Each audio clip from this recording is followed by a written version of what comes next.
All right, so as I'm going over the homework, some of you might know this stuff, but I think some of you might appreciate the fact that I'm going over this stuff. So a little hint for this is that I gave you the slope, I gave you the point. It's reminding you like y equals mx plus b. Unless you want to do point slope, which is this.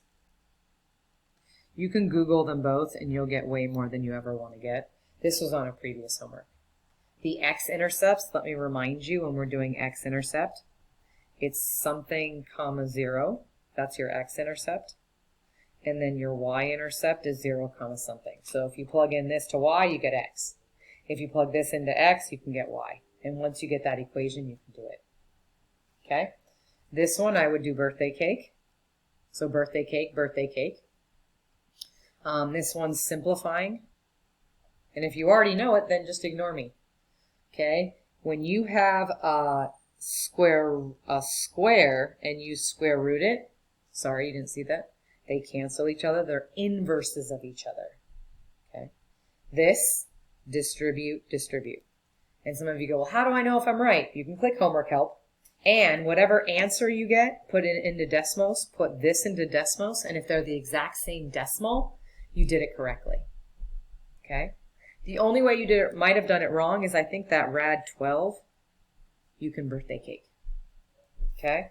This one, you know how to solve a system, multiply this and then multiply this. If you need help with it, text me. Okay? All right, this one's kind of hard. So, you know what? Yeah, I'll do this one. So when they're saying how many will there be in n years, what they're really saying is what is the equation? So when they say that, they want the equation. Okay? So I'm going to give you a different example, and then you'll do this one, okay?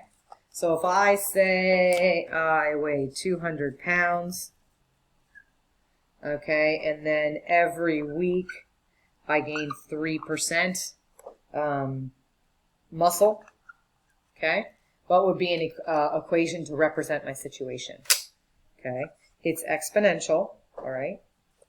Here, let me see. Yep, so it would be 200 1.03 to the x. Let me explain it, okay? So I start, remember how we did the y equals a times b to the x in the previous homework? And a represented your start, okay? So I started with 200 pounds. Now, where the heck did I get 1.03? Well, 200 pounds represents 100% of me. If I gain 3%, each week I'm gaining that, which means the following week will be 106%.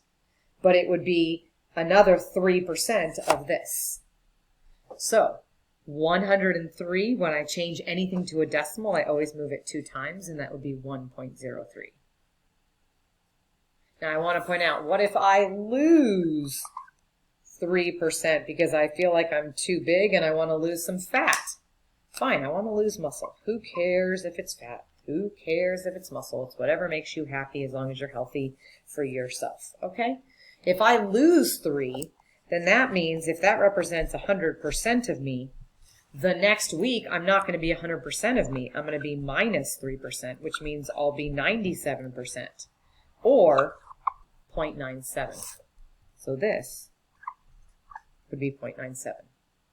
And if I wanted to know how much will I weigh after 7 weeks, I would plug in 7 here.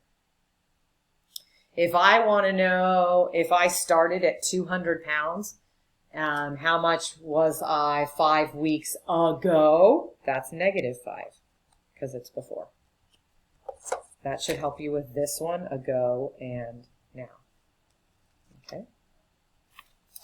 All right, this one, this is graphing a domain and range. You did that in one of your first homeworks. This is deciding if it's even or odd, so you'll plug in -x. And remember, it's even if it's exactly the same. If it's exactly opposite, so this would have to be negative for this to be odd. But if this is negative and this is positive, then it would be neither. If I'm like, is it the opposite or is it the same? I can't tell.